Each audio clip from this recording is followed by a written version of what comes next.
இன்றைய இளைய தலைமுறை மிக வேகமாக தொழில்நுட்ப உலகத்திற்குள்ளே போய்கிட்டு இருக்கிறதுனாலையும் பொருளாதார தேடலுக்காக போய்கிட்டு இருக்கிறதுனாலையும் நம்முடைய தமிழ் சமுதாயத்தினுடைய வாழ்வியல் விழுமியங்களை அவங்க எங்கேயோ ஒரு இடைவெளியில் அவங்க விட்டுட்டு போகிறாங்களோ அப்படிங்கிற ஒரு மன வருத்தம். மிக முக்கியமாக அவர்களுடைய பெற்றோர்களாக இருக்கக்கூடியவர்கள் இந்த இலக்கியத்தை சுவைக்கிற ஒரு வாய்ப்பற்று இருக்கிறார்கள். அவர்களுடைய இன்றைய இளைய தலைமுறையுடைய பெற்றோர்களுக்கு கிடைத்த இலக்கிய பொழிவிற்கான வாய்ப்பு இன்றைய இருக்கக்கூடிய குழந்தைகளின் பெற்றோர்களுக்கு இல்லை. எந்த சமூகத்திலும் இல்லாத அளவிற்கான மிகப்பெரிய சவால் இந்த 40 வயதில் இருக்கக்கூடிய ஒரு சமுதாயம் இன்னைக்கு பெற்றுக்கொண்டிருக்கு. ஏன்னா 2 நூற்றாண்டுகளில் கால் வைத்து கொண்டிருக்கிறார்கள். அந்த ஒரு சிக்கல் அவங்களுக்கு இருக்கு. அதனால நான் இலக்கியம் பேசுவது முழுக்க அந்த தலைமுறைக்கான ஒரு விழிப்புணர்வுக்காகத்தான். நான் செல்ஃப் டிசிப்ளின் அப்படிங்கிற ஒரு கருதுகோள்ல, சுய ஒழுக்கம் அப்படிங்கிற ஒரு கருதுகோள்ல இலக்கியத்தை வச்சு நான் குழந்தைகளுக்கு சொல்றதை நான் இங்கே உங்கள்கிட்ட பகிர்ந்துக்கிறேன். செல்ஃப் டிசிப்ளின் அப்படிங்கிற ஒரு சொல்லை நான் முதல்ல பயன்படுத்தினேன். அது சுய ஒழுக்கம். ஒழுக்கம் அப்படின்பது வேறு எதுவும் இல்லை, கற்றல் தான் ஒழுக்கம். ஏன் கற்றல் ஒழுக்கமாகிறது என்றால், டிசைபிள் என்றால் மாணவர்கள், டிசிப்ளின் என்றால் கற்றல் தான். நாம் எதை கற்கிறோமோ, தொடர்ந்து எதிலே கற்றுக்கொண்டிருக்கிறோமோ அதுதான் நம்முடைய டிசிப்ளின். அகாடமிக்கலி என்ன நீங்க கேட்டீங்கன்னா, வாட் இஸ் யுவர் டிசிப்ளின் என்ன கேட்டீங்கன்னா, மை டிசிப்ளின் இஸ் லிட்ரேச்சர். ஏனென்றால் நான் தொடர்ந்து அதில் கற்றுக்கொண்டிருக்கிறேன். நீங்க ஒரு கெமிஸ்ட்ரி வாத்தியாரை போய் வாட் இஸ் யுவர் டிசிப்ளின்னா அவர்கள் கெமிஸ்ட்ரி என்று சொல்லுவார்கள். டிசிப்ளின் என்பது தொடர்ந்து கற்றல். எதை கற்கிறோமோ அதான் டிசிப்ளின். ஒரு திருடரிடம் போய் உன்னுடைய டிசிப்ளின் என்ன என்று கேட்டால், திருட்டு தொழில் தான் என் டிசிப்ளின் என்று அவர் சொல்லுவான். ஏனென்றால் அவன் அதை தொடர்ந்து செய்து கொண்டிருக்கிறான். எந்த ஒரு மனிதன் எதை ஒன்றை தொடர்ந்து செய்வானோ அது அவனுடைய டிசிப்ளினாக மாறுகிறது. சரி, இந்த டிசிப்ளினை எப்படி தொடங்குவது? செல்ஃப்ல இருந்து எப்படி தொடங்குறது? சுயத்திலிருந்து எப்படி தொடங்குது? நான் ஒரு கம்பராமாயணத்திலிருந்து ஒரு காட்சி சொல்றேன். அதுக்கு கம்பராமாயணத்தின் என்றல்ல, ராமாயணத்திலிருந்து ஒரு காட்சி சொல்றேன். மொத்தம் 32 ராமாயணம். இந்தோனேஷியா முழுக்க ராமாயணம் சொல்லப்படுகிறது. ராமன் சீதை இந்த 2 பேர் உட்கார்ந்துட்டு இருக்காங்க. நான் ஒரு காட்சி மட்டும் சொல்றேன். நான் கொஞ்சம் கதை நல்லா சொல்லுவேன், காட்சிப்படுத்துவேன் கதை. ராமனும் சீதையும் உட்கார்ந்துருக்காங்க. ஒரு அந்தி மாலை, பொன்மாலை பொழுது அப்படின்னு சொல்ற மாதிரி. ஒரு 20 அடி தள்ளி லக்ஷ்மணன் பின்னால நிக்கிறான், காவல் காத்துட்டு நிக்கிறான். மனைவியும் கணவனுமாக உட்கார்ந்து பேசிக்கிட்டு இருக்காங்க. அப்போ திடீர்னு ஒரு காட்சி மாறுகிறது. அந்த வெயில் திடீர்னு பளபளக்க தொடங்குது. என்ன பளபளக்குதுன்னு பாக்குறாங்க. அப்போ ஒரு மான் வருது. அந்த மான் சாதாரண மானா இல்லை, கொஞ்சம் வித்தியாசமா இருக்கு. உடம்பு பொன்னாலான உடம்பு, வெயில் பட்டு தகதகுக்குது. வைர வைடூரிய கொம்புகள், ஒரு நகை அலங்காரத்துடன் கூடிய ஒரு மான் வருது. அது சீதையை பார்த்து வருது. கொஞ்ச நேரம் நிக்குது. ராமனும் அதை பார்த்தான், ஆனால் கவனம் கவரவில்லை. சீதைக்கு கவனம் கவர்ந்து விட்டது. சீதை சொல்றா, அந்த மான் எனக்கு வேண்டும். இது காட்சி. நாம எல்லாரும் சொல்லுவோம், சீதை செஞ்ச தப்பு என்ன அப்படின்னு கேட்டாலே உடனடியாக சொல்றது, கோட்டை அவ தாண்டனா. எங்க ஊர்ல கரப்பாம்பூச்சியை கொல்றதுக்கு ஒரு சாக் பீஸ் விற்பாங்க. அதுக்கு லக்ஷ்மணன் கோடுன்னு பேர். இன்னைக்கும் விற்கிறாங்க. அது கோடு போட்டா கரப்பாம்பூச்சி தாண்டாதான். அந்த கோட்டுக்குள்ளேயே செத்து விழுந்துருமே தவிர தாண்டி வராது என்று சொல்வார். ஆனா அந்த லக்ஷ்மணன் கோட்டை தாண்டினாள் சீதை. அந்த கரப்பாம்பூச்சி அந்த மருந்து வைக்கிற கம்பெனிக்காரனுக்கு அது தெரியுமா தெரியாதான்னு எனக்கு தெரியல. ஆனால் இதை உள்ள கடக்க கூடாது என்பதற்கான பேருக்கு தான் லக்ஷ்மணன் கோடுன்னு பேரு. நமக்கு முன்னால் ஒரு கோடு கிழித்தால் அந்த கோட்டை நாம தாண்டக்கூடாது. அந்த கோட்டை தாண்டனதுனால சீதைக்கு மிகப்பெரிய பழி வந்து சேர்ந்து அவள் கடைசி வரைக்கும் தன் கணவனோடு வாழவே இல்லை. இந்த கோடை பத்தி நான் இப்போ பேசுறேன். அவ செஞ்ச மிகப்பெரிய தப்பு இந்த கோட்டை தாண்டனது. ஆனா எப்பவுமே இறைவன் வந்து நம் மீது அருள் புரிந்து இருக்கிறான். பெற்றோர்களுடைய ஆசீர்வாதம் நமக்கு இருக்கிறது, குருமார்களுடைய அருள் நமக்கு இருக்கிறது என்றால் நாம் ஒரு தவறு செய்வதற்கு முன்னால் அந்த தவறை நாம் செய்துவிட முடியாதபடிக்கு ஏதேனும் ஒரு குரல், ஒரு கருத்து, ஒரு காட்சி நம்மை வந்து சேரும். நமக்கு அந்த அருள் இருந்தால் நாம் அங்கேயே அதை நிறுத்திடுவோம். அந்த அருளை நாம் பெற விருப்பப்படாமல் நம்முடைய ஆத்மா தவிக்கும் பொழுது, குரானில ஒரு வார்த்தை இருக்கிறது, இறைவன் ஒரு மனிதனை தண்டிக்க தொடங்குகிறான் என்றால் அவனுடைய சிந்தனைக்குள் திரை விழுந்து விடுகிறது என்ற ஒரு சொல். சிந்தனையில் திரை விழுந்தால் தண்டனையிலிருந்து நாம் தப்ப முடியாது. சீதைக்கு திரை விழுகிறது. முன்னால் மான் வருகிறது.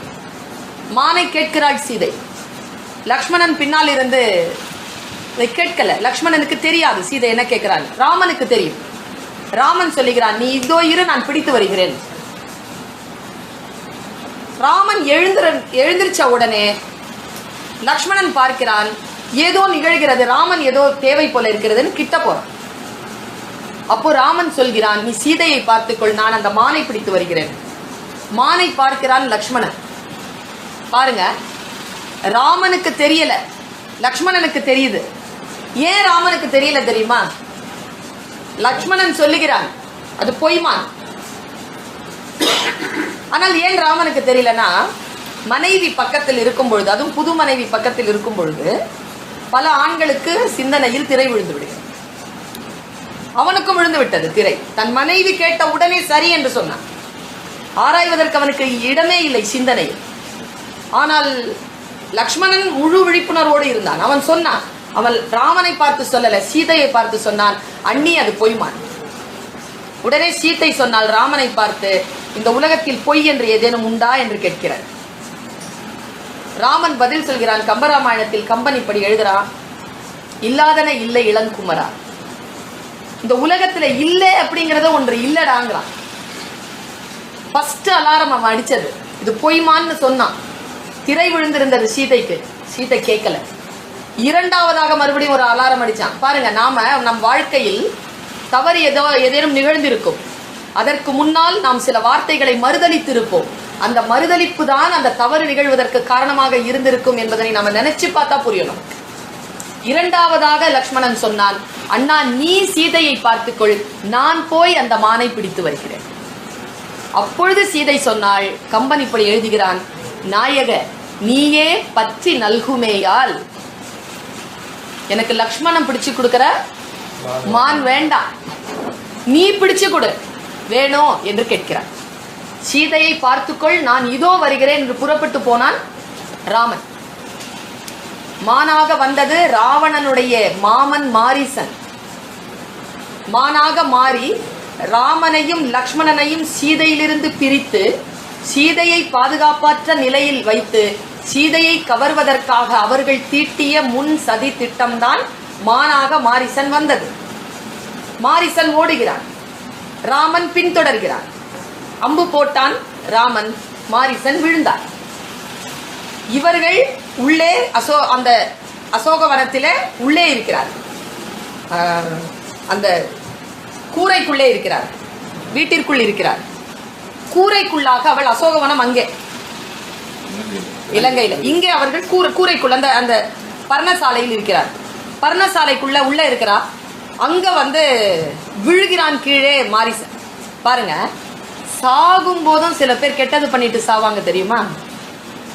திருநெல்வேலியில ஒரு கதையை சொல்லுவாங்க எங்க அம்மா. திருநெல்வேலியில ஒருத்தன் இருந்தானா, அவன் செத்து போயிட்டான். சாகும்போது ஒரு கடிதம் எழுதி வச்சுட்டு போனான், நான் ரொம்ப அநியாயம் பண்ணியிருக்கேன், என்னை வேக வைக்கிறதுக்குள்ள, என் உடம்ப வேக வைக்கிறதுக்குள்ள என்னை இந்த 4 பேர் செருப்பால் அடிச்சாங்கன்னா என் ஆத்மா சாந்தி அடையும் சொல்லிட்டு 4 பேர் எழுதி வச்சுட்டான். சபை கூடியது, இந்த 4 பேரை செருப்பால் அடிக்கணும், இது தூக்கணும், சவத்தை தூக்கணும். அந்த 4 பேருக்கு வந்தாங்க. அவங்க சொன்னாங்க, இதெல்லாம் முடியாதுங்க, சாவெல்லாம் வந்து அவமானப்படுத்த முடியாதுங்க. இல்லை நீ அவனை அடிச்சாதான் அவன் நெஞ்சு வேகம்னு சொல்லிட்டான், நீங்கள் அடிச்சிருங்க, நாங்கள் எல்லாருமே அதை பார்த்துக்கிறோன்ட்டு 4 பேரை செருப்பை எடுத்துட்டு அடிக்க வரும்போது போலீஸ்காரன் வந்து பிடிச்சிட்டான். ஏன்னா இவன் அங்கே ஒரு லெட்டர் போட்டிருக்கான், என்னை செத்தாலும் இந்த 4 பேர் விட மாட்டாங்க, செருப்பால் அடிப்பாங்க, நீங்கள் கொஞ்சம் பார்த்துக்கங்கன்ட்டு. செத்தாலும் தப்பு பண்ணிட்டு போகிறவன் இருக்கான்ல, முன்னால் இருக்கிறவன் நல்லா இருக்கக்கூடாதுன்ட்டு. அந்த மாதிரி சாகும்போது மாரிசன் என்னன்னு சொல்லிட்டு செத்தானா, அவன் என்னன்னு சொல்லிட்டு சாகணும்? ராமனுடைய அம்பு பட்டால் ஒன்று முக்தி அடைந்திருந்தால் ராமா என்று சொல்லி செத்துருக்கணும். இல்லை, தன்னுடைய மருமகனுக்காக வந்தான் என்றால் ராவணா என்று சொல்லிவிட்டு செத்திருக்க வேண்டும். ஆனால் சாகும் போது கூட அவன் என்ன சொல்லிவிட்டு செத்தான்? லக்ஷ்மணா சீதா என்று அழைத்து விட்டு உயிர் துறந்தான். ஆனால் அழைத்த குரல் ராமனுடைய. ராமன் குரல்ல இப்படி கூப்பிட்டான். இப்போ சீதை அதை கேட்டா. சீதை கேட்டு சொல்றா லக்ஷ்மணன் கிட்ட, ராமன் குரல் கேட்கிறது, அபய குரல், நீ போய் அவனை காப்பாற்று. 3ஆவதாக அவன் அலாரம் அடிச்சான். அண்ணி, அது ராமன் குரல் இல்லை, கேட்கல சீதை. ரொம்ப ஒரு மன புண்படும்படியான, எந்த அண்ணியும் தன்னுடைய கொழுந்தனை பார்த்து சொல்லிவிட முடியாத ஒரு சொல்லை சொன்னார். உன் மனம் வேறுபட்டிருக்கிறது, வேறு ஏதோ மனதிலே உனக்கு இருக்கிறது, அதனால் தான் உன் அண்ணனுடைய துன்பத்தை நீக்காமல் என் அருகில் நீ நிற்கிறாய்ன்னு சொல்லிட்டான். ரொம்ப கெட்ட வார்த்தை அது. வெந்து போனான். நீ என்ன சாகடிச்சு பேசினாலும் நான் போக மாட்டேன்னு நின்றுட்டான் அவன். அடுத்ததாக சீத்தை சொன்னா, நீ போகவில்லை என்றால் நான் தீக்குளிப்பேன். இது அனந்த ராமாயணத்துல இருக்கு, கம்பராமாயணத்துல இல்லை. அவன் என்ன செய்தான்? தன்னுடைய தவ வலிமையால் ஒரு கோடு போட்டு சொன்னான், அண்ணி, நான் போய் அண்ணனை அழைத்து வருகிறேன், ஆனால் இந்த கோட்டை நீ தாண்டாமல் இரு என்று சொல்லிவிட்டு அவன் போய்விட்டான். இப்போ மறுபடியும் நம்ம கம்பராமாயணத்துக்குள்ள வரும். லக்ஷ்மணன் அந்த பக்கம் அப்படி போகின்ற நேரத்திலே சரியான நேரம் பார்த்து ராவணன் வந்தான். ராவணனை பற்றி நான் இப்படி சொல்லுவேன். வாரணம் பொருத மார்பு, வரையினை எடுத்த தோள், நாரதற்கு ஏற்ப நயம்பட உரைத்தனா, சங்கரன் கொடுத்த வாழ், மௌலி 10. எப்படி இருந்திருப்பான்? 3000 கோடி வருஷம் அவனுடைய ஆயுள். 1000 கோடி வருஷம் தான் வாழ்ந்திருக்கிறான். தவ வலிமையில் சிறந்தவன் ஈஸ்வரன், லங்கேஸ்வரன், மிகப்பெரிய தவ வலிமை கொண்டவன். அப்படிலாம் வரல. ஏன்னா சீத்தை எந்த ஒரு அழகு நிலையையும் பார்த்து மயங்குகின்றவள் இல்லை. ஏனென்றால் அவளுடைய கணவனாக ராமன் இருக்கிறார். ராமனை பெற்ற சீதைமார்கள் எப்படி வேறு பாதையில் போக முடியும்? வாய்ப்பில்லை. அதனால் பெண்கள் ஈஸியா ஏமாறுற விஷயத்துல வந்தான், சாமியார் விஷயத்துல வந்தான். எந்த விஷயத்துல வந்தா பெண்கள் சொல்ற பேச்சு கேட்பாங்களோ அந்த விஷயத்துல பிக்ஷான் தேகி என்றார். அந்த பெண் சொன்னாள், உள்ளே வாருங்கள், உணவளிக்கிறேன். அவன் சொன்னான், நீ கிரகஸ்தத்தில் இருக்கிறாய், நான் சந்நியாசத்தில் இருக்கிறேன். கிரகஸ்தத்தில் இருக்கின்றவர்கள் சந்நியாசத்திற்கு வரலாமே தவிர சந்நியாசத்தில் இருக்கின்றவர்கள் கிரகஸ்தத்திற்குள் போக முடியாது. நீ வெளியில் எனக்கு சோறு போடு என்றார். வெளியில் வந்துட்டார். இவ்வளவுதான் நடந்தது. ஒரு வினாடியில் பிரம்மச்சாரியாக சந்நியாசத்தில் இருக்கக்கூடிய ஒரு மனிதனுக்கு உணவளிப்பதற்காகத்தான் அவள் கோட்டை தாண்டினாளே தவிர வேறு எதற்காகவும் தாண்டல. அவள் செய்த பிழைகள் எல்லாம் இவ்வளவு இருக்க கோட்டை தாண்டியது என்று ஏன் நாம் சொல்லுகிறோம்? வரலாறு ஏன் கோட்டை தாண்டியதை குறித்து வைத்திருக்கிறது? நான் சொன்னேன் இல்லையா, வினாடிகள் தான் தவறிழைக்கின்றன, தண்டனையோ யுகங்களுக்கு கிடைக்கிறது. அந்த வினாடியில் அவள் செய்த தவறு அந்த கோட்டை தாண்டியது. இதை சொல்லி நான் நிறுத்துகிறேன். சரி, கோட்டை தாண்டினாள். சீதை மட்டும்தான் தாண்டுகிறாளா?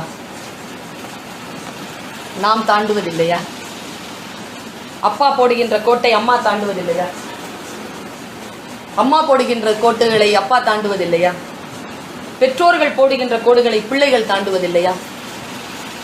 மக்கள் போடுகிறார்களே கோடு, அரசாங்கம் தாண்டுவதில்லையா? எல்லோரும் எல்லோர் கோட்டையும் தாண்டி கொண்டுதான் இருக்கிறார்கள். குழந்தைகளுடைய மொழியில் நான் சொல்லுகிறேன், அந்த மொழியை புரிந்து கொண்டு சொல்கிறேன்.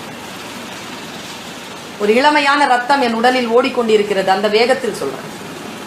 யாராவது கோடு போட்டால் தாண்டணும்னு தாங்க தோணும். அது தப்புன்னு சொல்லவே முடியாது. நீங்க எந்த குழந்தையையும் நீங்க கோடு போட்டு சொல்லுங்க, அது தாண்டத்தான் செய்யும். உள்ளங்கையில் இருக்கும் நீர் போல அமுக்கு பிடிச்சா விரல் இடுக்கில் இருந்து வழிந்து போகும். அது அவர்கள் மட்டுமல்ல, நாம் அனைவரும் தான். இங்கே நிறுத்தி நான் சொல்லுகிறேன், சரி என்ன நான் இவ்வளவு நேரம் பேசியதற்கான பொருள் என்ன? ஒன்றுதான், ஒருவேளை சீதைக்கு ராமன் கோடு போட்டு இருந்தால் தாண்டி இருப்பாளா? தாண்டி இருப்பாள். யார் போட்டிருந்தாலும் தாண்டி இருப்பாள். அவள் தாண்டவே முடியாது என்றபடிக்கு ஒருவர் போட்டிருக்க வேண்டும் அந்த கோட்டை. அப்பொழுது அவள் அதை தாண்டி இருக்க வாய்ப்பில்லை. அது யார் என்றால், சீதையே தனக்குத்தானே ஒரு கோடு போட்டிருந்தால் ஒரு காலமும் அவள் அதை தாண்டி இருக்க வாய்ப்பில்லை. அவர்கள்தான், நமக்கு நாம் தான் கோடு போட்டுக் கொள்ள வேண்டும். அடுத்தவர்கள் கோடு போடுகின்ற வரைக்கும் காத்திருக்கின்ற பொழுது, ஏதேனும் ஒரு வாய்ப்பு வருகின்ற பொழுது நாம் அதை தாண்டுவோம். எப்பொழுது ஒருவர் தனக்குத்தானே கோடு போட்டுக் கொள்வார்களோ, என் கணவனும் என் கொழுந்தனும் வருகின்ற வரைக்கும் நான் இந்த கோட்டை தாண்ட மாட்டேன் என்று ஒருவேளை சீதை நினைத்திருந்தால் அவள் அந்த கோட்டை தாண்டி இருக்க வாய்ப்பே கிடையாது. அதனால் தனக்குத்தானே கோடு போட்டுக் கொள்ளுகின்றவர்கள் வினாடிகளை பாதுகாத்துக் கொள்கிறார்கள். யுகங்கள் அவர்களை பழிப்பதில் இருந்து அவர்கள் தன்னை நிலைநிறுத்திக் கொள்கிறார்கள். இந்த ராமாயணமும் இந்த மகாபாரதமும் இந்த பேர் இலக்கியங்களும் இலக்கியங்களில் இருக்கக்கூடிய அத்தனை கருத்துக்களும் மனிதனை சுய ஒழுக்கமுடையவனாக இருக்க சொல்கிறது. தமிழ் அறம் என்பது வேறு ஒன்றுமில்லை பெரியவர்கள். அன்பு சார்ந்த அகம், அறம் சார்ந்த புறம். இந்த அன்பு சார்ந்த அகமும் அறம் சார்ந்த புறமும் தான் நம்முடைய தமிழ் இலக்கியம் சொல்லி நிற்கக்கூடிய விழுமியங்கள். அதை சரியாக பேணக்கூடிய வாய்ப்பு கிடைக்கின்றவர்கள் மற்றவர்களால் பின்பற்றப்படுகிறார்கள். எனக்கு இந்த அற்புதமான வாய்ப்பை தந்த உங்கள் அத்தனை பேருக்கும் நன்றி.